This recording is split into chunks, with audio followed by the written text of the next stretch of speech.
Carly, bonjour. Bonjour. Bienvenue au Buzz Média Orange Le Figaro. Vous êtes le directeur général du groupe Amaury.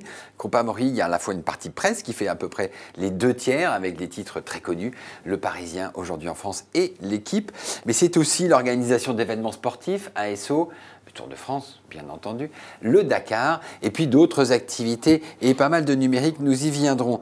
Alors, l'année 2013 a été particulièrement difficile pour la partie presse. On a vu la diffusion de L'Équipe chuter de 11,4% et celle du Parisien de 8,8%. Pourquoi ce trou d'air en 2013 ? Alors tout d'abord, le secteur de la presse est en transformation et ça pas a été uniquement plus rapide que le nos secteur de titres. la presse. Ouais. Et alors que côté diffusion, notre groupe est particulièrement plus touché que les autres puisque nous avons encore une très grande activité de vente au numéro. Nous représentons aujourd'hui 40% de l'ensemble de la diffusion de la presse quotidienne nationale. Ouais. Et donc, on est finalement doublement touché, d'une part par la fermeture des points de vente qui continue sur toute la France et qui pèse à peu près 2-3% de la baisse de diffusion. Et puis, plus particulièrement sur L'Équipe, on vit un changement d'usage. Aujourd'hui, on va chercher de l'information sportive sur les sites numériques, à la télévision. Et c'est pour ça aussi que nous avons décidé d'investir sur l'ensemble des médias pour L'Équipe. D'accord. Alors, les résultats de l'année 2013 pour le groupe, en termes de chiffre d'affaires, est-ce que la partie presse a gagné de l'argent? Est-ce que le groupe est rentable? Alors, le chiffre d'affaires du groupe est resté en 2013 constant. Donc, on a eu des lancements de nouveaux produits qui ont compensé les pertes de diffusion, y compris dans la presse, notamment avec le lancement de l'Équipe 21, le lancement du magazine du Parisien. Qui fonctionne bien? Qui fonctionne très bien. Dès la première année, le magazine a été profitable. Et pour le groupe, le résultat 2013 est en amélioration par rapport à 2012. Alors, on voit que vous investissez beaucoup dans le numérique. Vous avez investi dans la TNT avec la chaîne Équipe 21. Là, le numérique vous permet de déployer à peu près en dehors des secteurs traditionnels. Vous investissez dans des startups? Oui, effectivement. Nous avons la volonté de continuer à transformer le groupe. C'est ce que nous avons fait en 2012, que nous avons fait en 2013 et dont nous commençons à voir les résultats. Et en même temps, il est important de travailler sur la croissance au travers de nos contenus.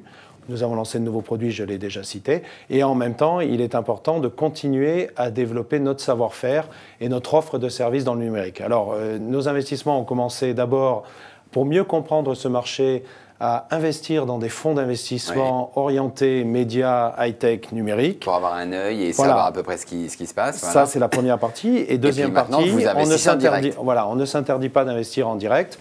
Et j'ai le plaisir de vous annoncer, nous allons investir 3,5 millions d'euros dans le leader français des comparateurs d'achat en ligne sur les drives et les supermarchés.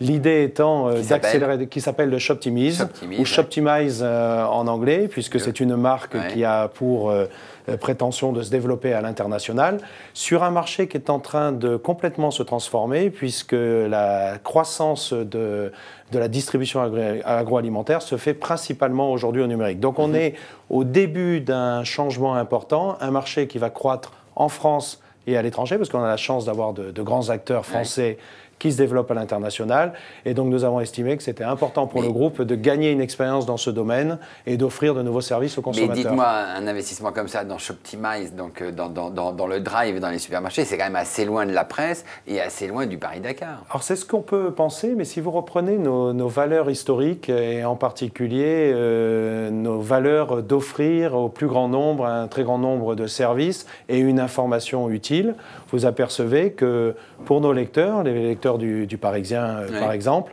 c'est aussi un vrai service de pouvoir dire aujourd'hui j'ai une liste de courses, je souhaite faire mes courses, je vais vous faire gagner du pouvoir d'achat, ça c'est d'un côté. Et de l'autre côté, vis-à-vis de nos partenaires, des marques, nous venons leur offrir un vrai service, puisque vous savez qu'une des problématiques avec les drives, c'est que vous n'avez plus cette possibilité de contact physique avec le client. Et donc nous allons donner la possibilité à nos marques partenaires de nos médias, d'avoir aussi la possibilité de pousser des offres permettant d'améliorer le pouvoir d'achat des consommateurs. Donc je pense que tout le monde est content. Et vous allez poursuivre comme ça dans des investissements, j'allais dire, un peu connexes Oui, nous avons une vraie volonté de rendre une partie de nos revenus numériques. Donc nous avons accéléré, je dirais, sur nos métiers traditionnels. Le numérique, ça représente combien? Aujourd'hui, le numérique sur l'ensemble de nos métiers représente 15%. Et bien entendu, nous voulons multiplier cela dans l'avenir. Et il y a une phase d'accélération qui se fait sur nos contenus, mais aussi on ne s'interdit pas d'aller prendre des participations dans des sociétés qui sont très complémentaires avec les valeurs du groupe. Au total, le groupe Amaury va investir ou a investi combien dans le numérique? Alors aujourd'hui, dans le numérique, il y a un investissement majeur qui est la TNT avec l'équipe 21. Mais on peut dire que dans les années à venir, le groupe Amaury va investir plusieurs dizaines de millions d'euros, rien que la TNT représentant 50 à 60 millions d'euros. Mais probablement, nous allons continuer dans ce rythme sur les années à venir. C'est beaucoup d'argent, vous pouvez le financer en fonds propres, vous gagnez suffisamment d'argent pour le réinvestir dans le numérique? On a la chance que le groupe a toujours été géré d'une manière remarquable et nous permet d'avoir la trésorerie nécessaire pour se développer et faire les investissements. À côté de cela, vous savez que le groupe a décidé de prendre son indépendance et aujourd'hui, on a un groupe familial détenu à 100% par la famille Amaury et qui nous permet d'investir dans une perspective de long terme, ce qui est un vrai avantage par rapport à des sociétés cotées. Alors en 2010, Marie-Odile Amaury, donc, qui dirige le groupe, voulait vendre Le Parisien. Elle avait dit on va vendre la presse. Vous l'avez convaincu de ne pas vendre.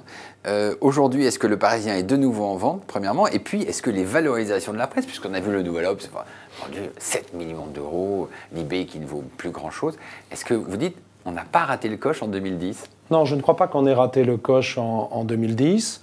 Je suis bien entendu conscient des valeurs de la presse et de ce qui s'est passé récemment sur le Nouvel Observateur. Maintenant, je crois qu'il faut aussi mettre tout cela en perspective. Si vous regardez ce qui est en train de se passer à l'étranger, en particulier aux États-Unis, on s'aperçoit que globalement, ce qui se passe en France est à peu près la copie de ce qui s'est passé aux États-Unis ces dernières années, avec un décalage de 4 ans. Ouais. Or, pour la première fois en 2013, aux États-Unis, les revenus de la presse étaient majoritairement numériques et majoritairement de la diffusion, ce qui est très nouveau pour ce marché. Ouais. Donc on sent bien qu'à un moment donné, il y a une inversion. Et ce qui est encore plus surprenant, c'est qu'aux États-Unis, les revenus numériques tirent les revenus papier. Donc là, on s'inscrit dans une stratégie de long terme.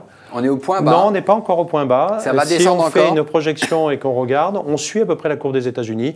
Donc on a encore probablement 2-3 ans de périodes difficiles, 2-3 ans dont il faut profiter pour moderniser, transformer nos titres, investir dans le numérique, investir dans les plateformes qui vont nous permettre de transformer nos activités.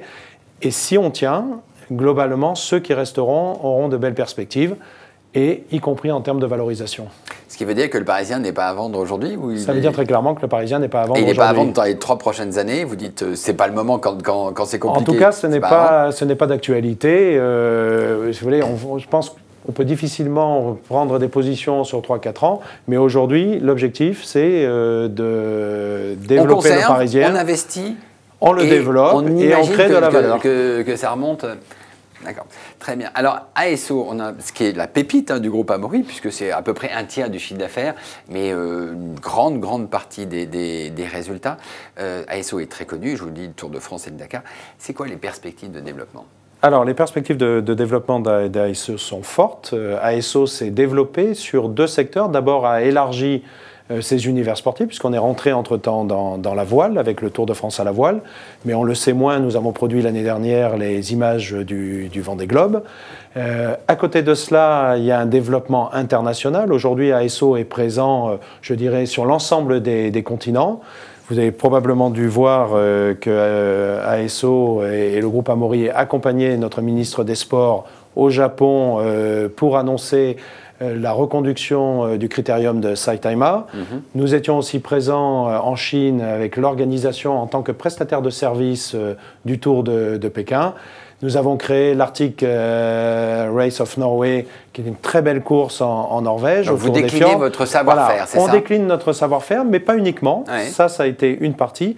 Deuxième chose, nous avons élargi aussi ce qu'on appelle les événements grand public, les événements de masse, autour de la course à pied, autour du vélo, avec une très belle course qui est le Roc d'Azur, mais que maintenant nous déployons dans les Alpes, en Île-de-France et aussi dans les Ardennes. Et en même temps, nous avons aussi créé de nouvelles courses, puisque je vous invite à découvrir. L'année dernière, nous avions lancé la première course dans la boue, qui s'appelle les Mud Run, qui est une grande tendance dans le monde et en particulier aux États-Unis. Ouais. Et les Mud Run, cette année, sont déployés dans plusieurs villes de France et ont pour perspective d'être déployés aussi à l'étranger. Donc, très belle perspective, décroissance à 2 chiffres sur l'activité sportive. Oui. Qu'on souhaite continuer dans les années à venir. Donc le groupe Amaury se porte bien, tiré par le sport, tiré par le numérique et la presse. Oui, il y a encore 3 ans difficiles, c'est ça? La presse, il y a 3 ans difficiles, mais je dirais la presse au niveau mondial est en train de se transformer.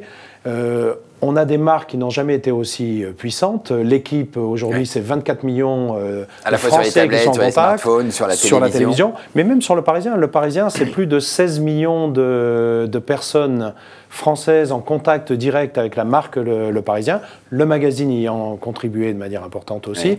Donc voilà, on a des marques qui sont puissantes. On sent bien qu'on est dans un univers très changeant où la technologie va jouer un rôle. À nous à saisir les opportunités pour faire de ces marques ce qu'elles ont toujours été, des marques iconiques. Très bien, Philippe Carli, merci beaucoup et nous nous retrouvons la semaine prochaine avec un nouvel invité. Merci.